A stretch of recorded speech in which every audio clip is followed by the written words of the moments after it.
l'Ariocarpus furfuraceus, leur aire de répartition couvre une très vaste région au nord du Mexique. En jeune sujet, comme ce semis, toutes les espèces d'Ariocarpus se ressemblent. Comme je cultive toutes mes plantes, à même les tablettes, il m'a fallu résoudre quelques problèmes pour les Ariocarpus, car ils n'aiment pas ce genre de culture, et chez moi, ils prospéraient très mal. Et en plus, 20 ans après le semis, ils s'étaient peu développés et ne fleurissaient pas.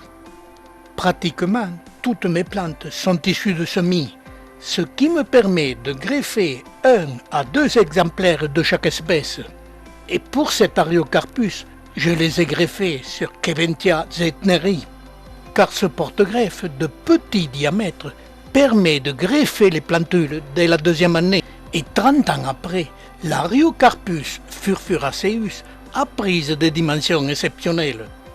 Et cette plante est déformée par la pousse trop puissante du porte-greffe. Mais l'avantage du greffage, c'est de voir fleurir rapidement et abondamment cette espèce, tout en simplifiant la culture, ce qui me permet de les faire prospérer sur les tablettes, en compagnie des Melocactus, qui eux demandent beaucoup d'humidité.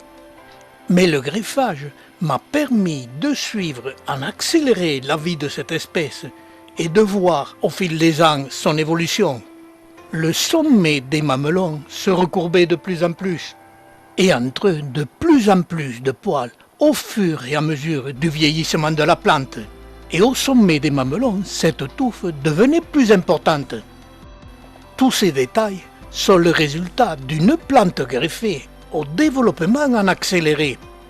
Et ce greffage, s'il déforme la plante, permet surtout de pouvoir admirer la floraison de cette espèce.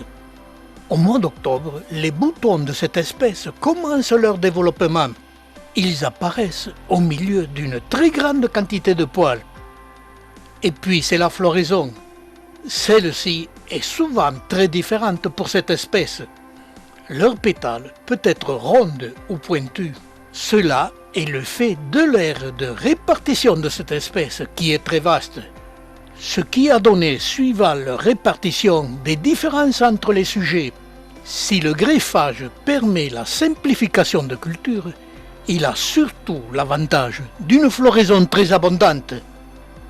Depuis 3 ans, mon Ariocarpus greffé produit une évolution qui ne doit pas exister dans la nature. Mon pied développe au sommet une dizaine de rejets, et à ma grande surprise, dès la 2e année et au mois d'octobre, chaque rejet développe des boutons, ce qui annonce une floraison pour les Ariocarpus exceptionnelle.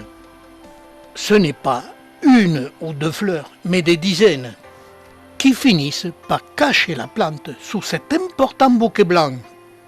Et elle est très importante au mois d'octobre. Elle clôture la floraison des cactacées.